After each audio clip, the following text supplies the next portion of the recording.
আসসালামু আলাইকুম। প্রচন্ড রকমের ঘৃণা আর নিন্দা জানানোর জন্যই ভিডিওটা করা।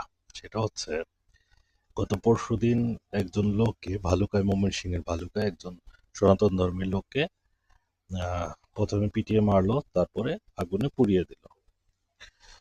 ব্যাপারটা যদি এখন ঘৃণা না জানাই, তাহলে নিজের কাছে নিজে দায়বদ্ধ থাকি। এই কারণে ঘৃণা জানাইতেছি। আর এই কাজের জন্য ওই ধরনের মুসলমানদেরকে একবার একবারের জন্য চিন্তা ভাবনা করার জন্য বলতেছি, যারা এই ধরনের ঘৃণ কাজগুলা করেন।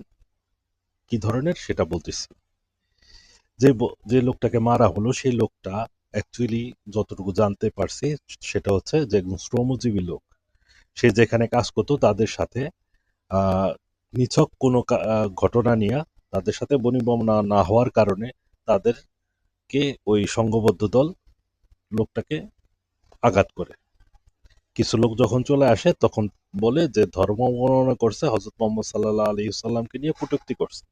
উপস্থিত জনতা তখন যোগ দেয় এবং ওইখানে লোকটাকে পিটিয়ে মারার পর আগুনে পুড়িয়ে ফেলায়।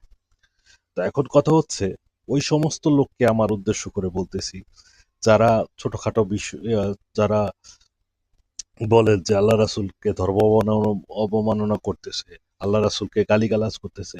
আপনি আমি কি করতেছি একবার কি চিন্তা করছি?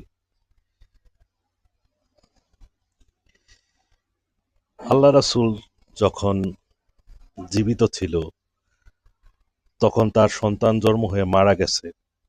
সে কি কোনোদিন ৪০ আর ৪ দিনের খরচ করছে? আপনি আমি তো করি।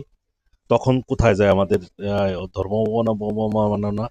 ইসলামের মধ্যে যে নতুন করে একটা ভেজাল সৃষ্টি করতেছি, তখন কোথায় যায় আপনার এই ঘটনাটা?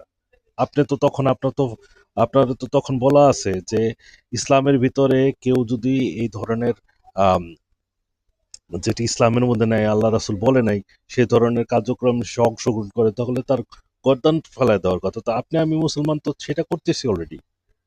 জন্মদিন পালন করতেছি। আপনি আবু বকর রাদিয়াল্লাহু আনহু, ইসলামের ৪ খলিফার চাইতে কি আপনি আল্লাহ রাসূলকে বেশি ভালোবাসেন?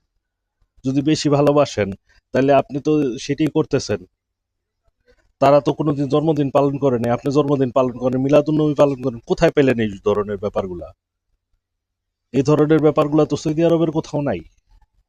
তো আপনি আর আমি যেইটা জিনিসটা বাড়াইতেছি, আপনার আমার গর্দান তুলে দেওয়ার কথা। এখনো তো আপনি নিয়ে গেছেন একটা হিন্দু লোক কথা বলছে, এই কারণে আপনি মেরে ফেলছেন। আর মুসলমান যে বলতেছে তাদের কি ছেড়ে দিতেছেন? ঘটনাটা পাইছেন কি আপনারা? একবার তো চিন্তা করেন। নিজে থেকে আগে ঠিক হন, পরে পরে ঠিক করেন।